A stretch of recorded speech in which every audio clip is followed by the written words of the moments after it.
ലോകത്തിന്റെ ഗതിവിഗതികൾ നിശ്ചയിക്കുന്ന സുപ്രധാനമായ സംഗതി എന്തായിരിക്കും? ഒരു സംശയവും വേണ്ട, ഗതാഗതം. ലോകത്തിന്റെ ക്രമം നിശ്ചയിക്കുന്നതിൽ ഇതിനോളം പങ്ക് മറ്റൊന്നിനുമില്ല. അതിന് നമ്മുടെ ചരിത്ര പുസ്തകങ്ങൾ സാക്ഷി. റെയിൽ, റോഡ്, വ്യോമ, ജലഗതാഗത മാർഗങ്ങളാണ് ഓരോ പ്രദേശത്തിന്റെയും കഥ മാറ്റിമറിക്കുന്നത്. എന്നാൽ നമുക്ക് അത്രയൊന്നും പരിചയമില്ലാത്ത ഒരു ആധുനിക ഗതാഗത സംവിധാനം ജനമധ്യത്തിലേക്ക് എത്താൻ തയ്യാറെടുത്തുകൊണ്ടിരിക്കുകയാണ്.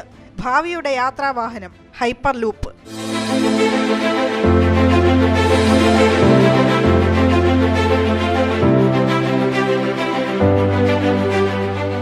നിരവധി സയൻസ് ഫിക്ഷനുകളിൽ നാം കേട്ടിട്ടുള്ള യാത്രാ സംവിധാനമാണ് യാഥാർത്ഥ്യമാകുന്നത്. അഞ്ചാമത്തെ ഗതാഗത മാർഗമെന്ന് ഹൈപ്പർ ലൂപ്പിനെ വിശേഷിപ്പിക്കാം. ദീർഘദൂര യാത്രകൾക്കുള്ള ഒരു അതിവേഗ ഗതാഗത സംവിധാനം. വിമാനത്തിന്റെ ഇരട്ടി വേഗത, ട്രെയിനിന്റെ ഊർജ്ജക്ഷമത, ടാക്സിയുടെ വഴക്കം. മണിക്കൂറിൽ 1200 കിലോമീറ്റർ വരെ വേഗത സാധ്യമാകുമെന്നാണ് വിദഗ്ധരുടെ കണക്കുകൂട്ടൽ. 2013 ഇലോൺ മസ്കാണ് പുതിയ ആശയം മുന്നോട്ട് വെച്ചത്. വളരെ പെട്ടെന്ന് തന്നെ ഇന്ത്യ അടക്കമുള്ള ലോകരാജ്യങ്ങൾ ആശയം ഏറ്റെടുത്തു. സയൻസ് കുതുകികളായ യുവതലമുറ പുത്തൻ ആശയം പ്രാവർത്തികമാക്കാൻ ആവേശത്തോടെ രംഗത്തെത്തി. അങ്ങനെ ഏഷ്യയിലെ ആദ്യത്തെ ടെസ്റ്റ് ഫെസിലിറ്റി സെന്റർ IIT മദ്രാസിൽ സ്ഥാപിതമായി.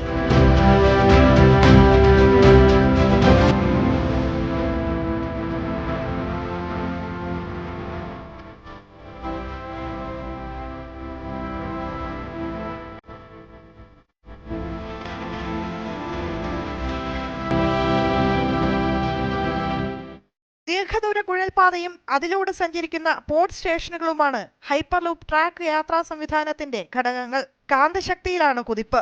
കാന്തങ്ങൾ ഉപയോഗിച്ചുള്ള ഗൈഡൻസ് ട്രാക്കാണ് ട്യൂബ്. കുഴലിൽ മർദ്ദം കുറവാണ്. പോഡുകളിലും കാന്തങ്ങളുണ്ട്. അതിനാൽ പോഡുകൾ കുഴലിൽ തൊടാതെ കാന്തശക്തിയിൽ കുതിക്കും. ഭൂമിക്കടിയിലോ മുകളിലോ ഒരുക്കുന്ന പ്രത്യേക അന്തരീക്ഷം ഉൾക്കൊള്ളുന്ന വാക്വം ട്യൂബാണ് ഹൈപ്പർ ലൂപ്പ്. കാലാവസ്ഥയെയും ഭൂമി കുലുക്കത്തെയും പ്രതിരോധിക്കാൻ കഴിയുന്ന വിധത്തിലാണ് രൂപകൽപ്പന. സിസ്റ്റത്തിന് ആവശ്യമായ ഊർജം ടണലിന്റെ മുകളിൽ സ്ഥാപിച്ചിരിക്കുന്ന സൗരോർജ പാനലുകളിൽ നിന്നും ലഭിക്കും. ഓരോ പോഡിലും 2500ഓളം യാത്രക്കാരെ കൊണ്ടുപോകാൻ സാധിക്കും.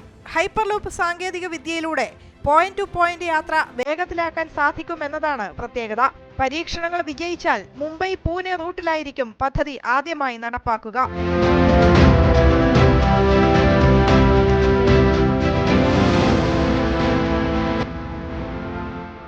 25 മിനിറ്റ് കൊണ്ട് മുംബൈയിൽ നിന്ന് പൂനെയിലെത്താം.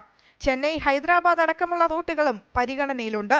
അതേസമയം പദ്ധതിയുടെ ചിലവ് എത്രയാകുമെന്നതിൽ ഇപ്പോഴും വ്യക്തതയില്ല. IIT മദ്രാസ് സ്ഥാപിച്ച ടെസ്റ്റിംഗ് ഫെസിലിറ്റിയുടെ വിവരങ്ങൾ കഴിഞ്ഞ ദിവസം കേന്ദ്ര റെയിൽവേ മന്ത്രി അശ്വിനി വൈഷ്ണവാണ് എക്സിലൂടെ പുറത്തുവിട്ടത്. നിലവിൽ 410 മീറ്റർ നീളമുള്ള വാക്വം ട്യൂബാണ് നിർമ്മിച്ചത്. വൈകാതെ 11.5 കിലോമീറ്ററായും പിന്നീട് 100 കിലോമീറ്ററായും വർദ്ധിപ്പിക്കും. Very satisfying moment personally for me and for our nation and for fulfilling our Prime Minister's very deep vision, very far-reaching vision. ArcelorMittal Nippon ഇന്ത്യയും IIT മദ്രാസിലെ വിദ്യാർത്ഥി കൂട്ടായ്മയായ ആവിഷ്കാർ ടൂർ ടു സ്റ്റാർട്ടപ്പുകളും ചേർന്നാണ് ട്യൂബ് നിർമ്മിച്ചത്. റെയിൽവേ മന്ത്രാലയമാണ് സാമ്പത്തിക സഹായം നൽകുന്നത്.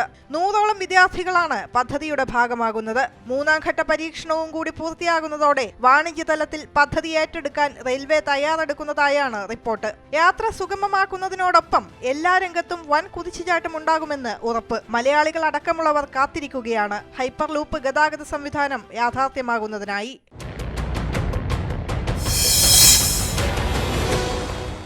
News desk, Amrita news.